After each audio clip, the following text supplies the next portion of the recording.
مر گیا آدمی، مر گیا، سال 6 مہینے میں صبر آ گیا، دکان پرانی تھی چل گئی، نئی دکان بن گئی، پہلے سے زیادہ آباد ہو گئی، مسلمان ڈوب گیا۔ ایک ہی لس میں پھنسے ہوئے لوگ میری بنائی ہوئی لسٹ کے مطابق 18 سال سے لے کر 1-2 سال تک، جو 18 17 16 15 سال سے جیل میں ہے، ماں باپ روتے روتے اندھے ہو گئے اور کسی کو صبر نہیں آ رہا۔ آپ 2 کام کر سکتے ہیں، یہ آپ کے کرنے کا کام نہیں ہے سیاسی اعتبار سے، کیونکہ کورٹ کا مسئلہ ہے، اس لیے قانونی مشیر سے مشورہ کیجیے۔ 2 کام ہے، ایک تو یہ کہ پولیس نے جب چارج شیٹ داخل کی کسی بھی ملزم کی تو اس کے گواہ 50 60 70 100 150 گواہ پیش کیے۔ اب ہوتا یہ ہے کہ ملزم جیل میں ہے الہ آباد کی، کیس چل رہا ہے رامپور میں، جس دن تاریخ ہوتی ہے آنکھ پر پٹی باندھ کر اور ہاتھ پیچھے باندھ کر الہ آباد جیل سے رامپور لایا جاتا ہے اور گواہ نہیں پیش ہوتا، شام کو تاریخ لگ جاتی ہے، پھر اسی طرح اسے الہ آباد لے کر کے جاتے ہیں۔ پورے کے پورے خاندان برباد ہے، تباہ۔ آپ یہ قانونی مشیر کو سے مشورہ کر کے بنائیے کہ آپ مدت متعین کر دیجیے، 6 مہینے، سال، 20 مہینے، 2 سال کی مدت آپ بنائیے۔ پولیس کی ذمہ داری ہے گواہوں کو پیش کرنا، اگر وہ گواہوں کو پیش کرنے میں ناکام ہوتی ہے، آپ ملزم کو فائدہ پہنچا کر ضمانت دے دیجیے، اپنے کیس کو خود لڑے گا۔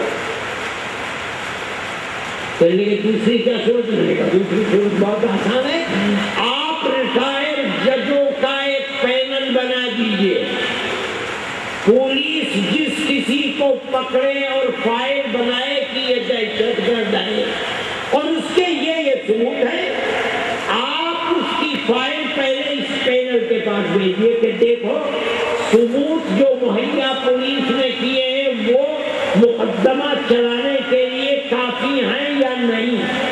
اگر وہ کہیں کافی ہیں، آپ پھانسی دے دیجیے اسے، اور اگر کافی نہیں ہے تو اس کی زندگی کو برباد مت کیجیے۔ کہنے لگے بہت اچھا،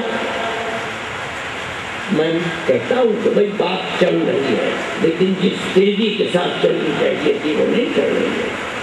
میں پھر پکڑا، میں نے انہیں دلی آئے ہوئے تو میں کیا، میں نے کہا کیا ہوا اس کا، ابھی تک تو کچھ نہیں ہوا۔ کہنے لگے چھوٹنے تو لگے، میں نے کہا نہیں چھوٹے، کہنے لگے نہیں چھوٹے، میں نے کہا نا، فوراً ملا کے اور ڈائریکٹر جنرل پولیس کا وہ میرے ہاتھ میں دے دیا، اسی وقت بات کرو۔ میں نے کہا نیتا جی کہہ رہے ہیں کہ چھوٹے ہیں، تو کیا آپ کہتے ہیں چھوٹے؟ نہیں چھوٹے۔ میں نے کہا تو کیا بات ہے؟ کہنے لگے جن لوگوں کے خلاف انکوائری چل رہی تھی ہم نے ان فائلوں کو بند کر دیا۔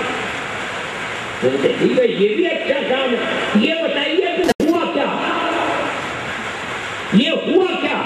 کہنے لگے کہ بات یہ ہے کہ ابھی تک کیونکہ مختلف وزارتوں کا کام ہے کہ ہم کچھ کر نہیں سکتے۔ میں یہ کہتا ہوں کہ ہونا چاہیے، ہونا چاہیے، ہونا چاہیے۔ پھر پرست طاقتیں یہ سمجھتی ہیں کہ مسلمان نروس ہو جائے گا، مسلمان تو بڑی نروس ہو جائے گا۔ دنیا کی بڑی سے بڑی طاقت، میں آج اخبار دیکھ رہا تھا کہ بش انتہائی سنگین حالت میں ہے اور ICU کے اندر پڑا ہوا ہے، اس کے کارخانے میں ایٹم بم کے سوا کوئی بم نہیں تھا جو اس نے مارنا چاہا افغانستان میں۔ مگر کیا ہے، افغانستان سے مسلمان ختم ہو گیا؟ کیا وہاں کی مسجدوں سے اللہ اکبر کی آوازیں آنا بند ہو گئی؟ آج بھی اتحادی فوجی روزانہ کتے کی طرح مرتے ہیں اور ان کی لاشیں ان کے ملکوں کو جاتی ہیں۔ مسلمان تو ختم ہونے کے لیے نہیں آیا ہے، 50,000 مسلمان ملک میں کہتا ہوں مسلمان خود دیکھے، کیا مسلمان کے پاس پیسہ 50 سال پہلے زیادہ تھا یا آج زیادہ ہے؟ مسلمان کی مسجدیں 50 سال پہلے زیادہ تھی یا آج زیادہ ہے؟ مسلمان کی اقتصادی حالت پہلے اچھی تھی، آج اچھی ہے۔ مسلمان تو ختم ہونے کے لیے نہیں آیا ہے، مسلمان زندہ رہے گا۔ اور ہم کہتے ہیں کہ وہ مسلمان کے حوصلے کو پست کرنا چاہتے ہیں، مگر انشاءاللہ مسلمان کا حوصلہ پست نہیں ہے۔ میرے بھائی، جمعیت علماء اس چیز کو لے کر بڑھتی ہے، آج بھی جمعیت علماء کی یہ آواز ہے اور ہم کام کر رہے ہیں، انشاءاللہ کرتے رہیں گے۔ مگر میں یہ بات کہتا ہوں کہ دیکھیے، پارٹیوں کی آواز میں طاقت پیدا ہوتی ہے اس کے ورکرز سے۔ اگر ورکرز طاقتور ہیں، باہمت ہیں، باحوصلہ ہیں، وہ میدان کے اندر کبھی بھی کسی باطل اور ظالم سے ڈیفیٹ نہیں پائیں گے۔ جمعیت علماء کی آواز کے اندر طاقت آپ سے پیدا ہوگی۔ ہم ہر 2 سال کے بعد ممبر سازی کرتے ہیں۔ اس وقت جمعیت علماء کے ممبر ملک میں تقریباً 1 کروڑ لوگ ہیں۔ جو بھی جب مرد یا عورت جمعیت علماء کی پالیسی، اس کی خدمات سے مطمئن ہے، وہ جمعیت علماء کا ممبر بن سکتا ہے۔ 2 سال پورے ہو گئے، ہمارا ٹرم شروع ہے۔ 15 دسمبر سے ہماری ورکنگ کمیٹی نے فیصلہ کیا ہے کہ پھر ہم ممبر سازی کو 3 مہینے کے اندر پورے ملک میں مکمل کریں گے۔ اور اگر ضرورت پڑے گی، سخت سردی کی وجہ سے شمالی ہندوستان کے اندر پریشانی ہوگی تو ہم 1 مہینہ اور بڑھا دیں گے۔ میں یہ کہتا ہوں، یہ حضرات بیٹھے ہوئے ہیں، مولانا مستقیم صاحب وغیرہ، جمعیت علماء کی آواز میں طاقت پیدا کرنے کے لیے آپ حضرات ممبر بنیے، ممبر بنائیے۔ مولانا ارشد مدنی تمہارے ساتھ ہے، ہمارا قائد کیسا ہو؟ جمعیت علماء کی آواز میں طاقت کو پیدا کیجیے، اور اس طاقت کو پیدا کرنے کا یہ طریقہ ہے۔ دوسری بات آخر میں کہہ کر اجازت چاہتا ہوں، میرے بھائی، میں نے کہا ہے اور حقیقت ہے کہ فرقہ پرستی ناسور ہے، کینسر ہے، ملک کو کھا رہا ہے۔ لیکن آپ کی تاریخ یہ رہی ہے کہ آپ اس ملک میں 1300 سال سے مسلم اور ہندو بھائی بھائی کی طرح گاؤں در گاؤں رہتے چلے آئے ہیں۔ مسلمان کو 100-200 سال کم ہے۔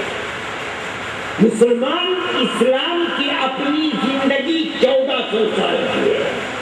اس ملک کے اندر اسلام 1 صدی کے آخر میں خشکی کے راستے سے سندھ اور پانی کے راستے سے کیرلا تک پہنچا، اور اس کے بعد جنگل کی آگ کی طرح اس ملک کے اندر اسلام اور مسلمان بڑھنے شروع ہوئے۔ یہ ہماری تاریخ ہے۔ ہمارے اس ملک کی کوئی قوم ایسی نہیں ہے جس میں ہندو ہے تو مسلمان بھی ہے، گوجر ہندو بھی ہے، مسلمان بھی ہے، ٹھاکر ہندو بھی ہے، مسلمان بھی ہے، راجپوت ہندو بھی ہے، مسلمان بھی ہے، پنڈت ہندو بھی ہے، مسلمان بھی ہے، لالا ہندو بھی ہے، مسلمان بھی ہے۔ کوئی برادری ہمارے یہاں پورب میں، یو پی کے پوربی حصے میں بھنگی ہندو بھی ہے، مسلمان بھی ہے۔ ہر برادری نے اسلام کو قبول کیا، کہیں کوئی جھگڑا نہیں ہے۔ میرے بھائی، یہ اقتدار کی ہوس نے جھگڑوں کو جنم دیا ہے۔ میں آپ سے کہتا ہوں کہ فرقہ پرستی کا نقصان ملک کو پہنچا ہے، آپ کو پہنچ رہا ہے، لیکن یاد رکھیے، جس طرح آگ کو آگ سے نہیں بجھایا جا سکتا، فرقہ پرستی کو فرقہ پرستی سے نہیں بجھایا جا سکتا۔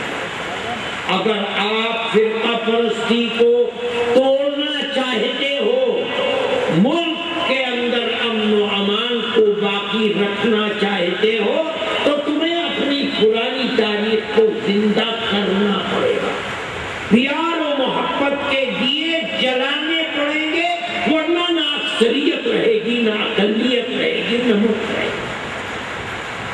میں یہ بات آپ سے کہتا ہوں، جمعیت علماء کے پلیٹ فارم سے کہتا ہوں، آپ جہاں رہیں، گاؤں میں رہیں تب، شہر میں رہیں تب، ہر جگہ پیار و محبت کے ساتھ رہیں،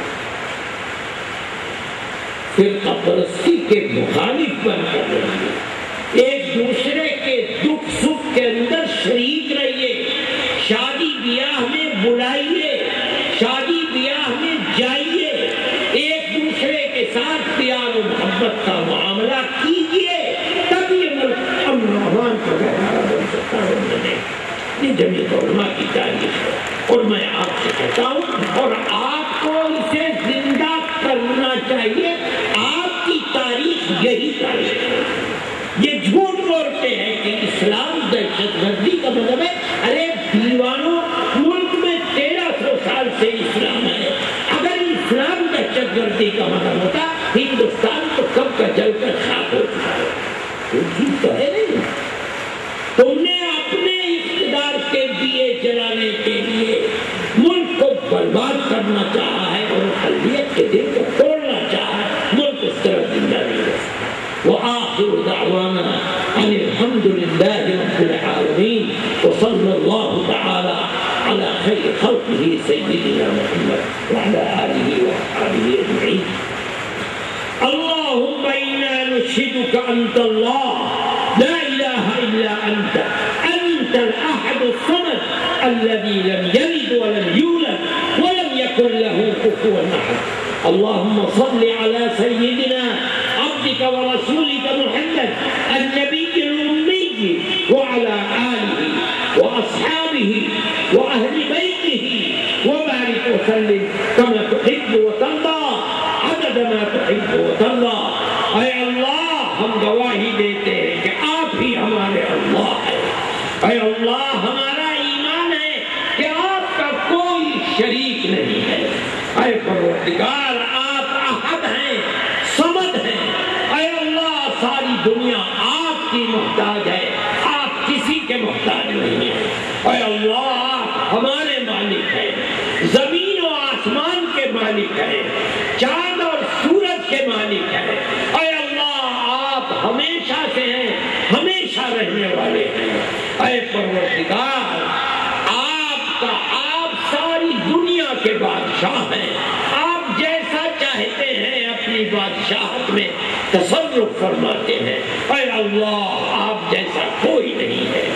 اے پروردگار، ہمارے آقا حضرت محمد صلی اللہ علیہ وسلم پر بے حساب رحمت نازل فرما۔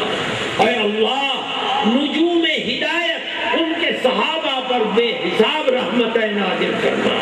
اے اللہ، ان کے اہل بیت پر بے حساب رحمت نازل فرما۔ اے پروردگار، ان کی ازواج مطہرات ہماری ماؤں پر بے حساب رحمت نازل فرما۔